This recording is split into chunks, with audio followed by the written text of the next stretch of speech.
Hello दोस्तों, welcome to story safari. आज हम सुनेंगे एक घमंडी नाग की कहानी। तो चलो सुनते हैं इस कहानी को।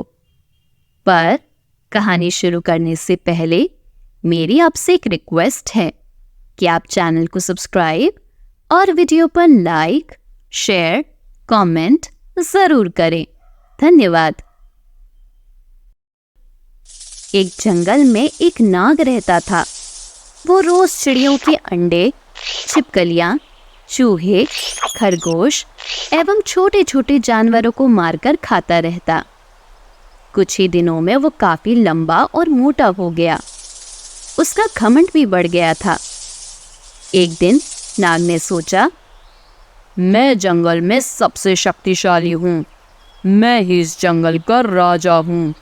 अब मुझे अपनी प्रतिष्ठा और आकार के अनुकूल किसी बड़े स्थान पर ही रहना चाहिए। ये सोचकर उसने अपने लिए एक विशाल पेड़ का चुनाव किया। पेड़ के पास चींटियों का एक बिल था। वहाँ ढेर सारी मिट्टी के छोटे छोटे कण जमा थे। ये देख नाग ने कहा, इतनी गंदगी मुझे जरा भी पसंद नहीं। ये गंदगी यहाँ नहीं रहनी चाहिए। वो गुस्से से बिल के पास गया और चींटियों से कहा, मैं नागराज हूँ, इस जंगल का राजा। मैं आदेश देता हूँ कि इस कूड़े के ढेर को हटाओ और यहाँ से चलती बनो। नागराज को देखकर अन्य जानवर थर थर कांपने लगे, पर नन्ही चींटियों पर उसकी धौंस का कोई असर नहीं हुआ।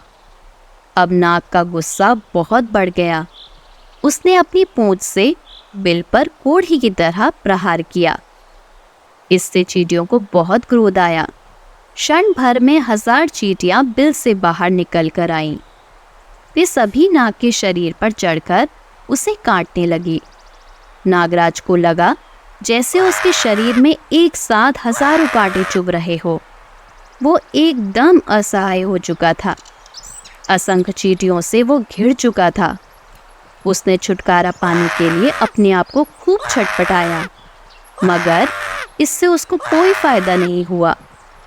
कुछ देर तक वो इसी तरह संघर्ष करता रहा, पर बाद में अत्यधिक पीड़ा होने के कारण उसकी जान निकल गई। तो दोस्तों, देखा आपने किस तरह उस घमंडी नाग का विनाश हुआ।